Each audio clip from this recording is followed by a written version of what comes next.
Making things happen in a domestic team is hard enough, but making things happen on a global team is far, far harder. Everything about a global team is harder. And actually that's wonderful news, because if you can make a global team work, you can make any team work.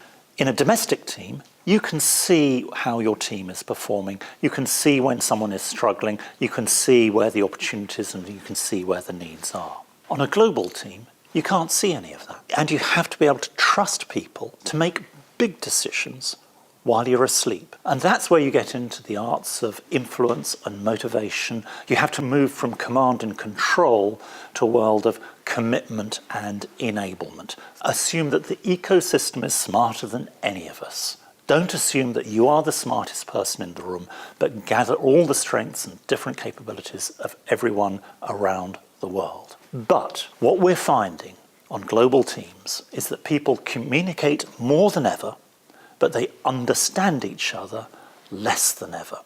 So the technology of communication allows us to communicate a lot, but email or WhatsApp is a terrible way to try to motivate people or to influence people or to build trust. You can only build trust and you can only build relationships face to face.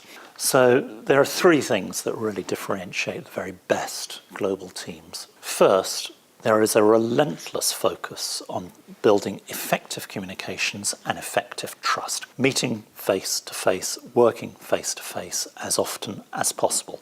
Buy those plane tickets, have that global conference, it makes the world of difference. The second thing is around selecting the right people.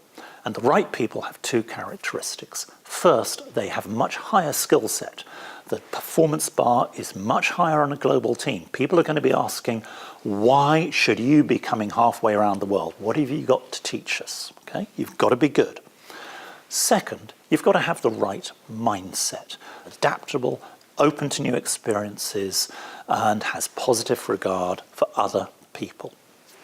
The third thing that differentiates the very best global teams is a relentless focus on the machinery and mechanics of how the team works.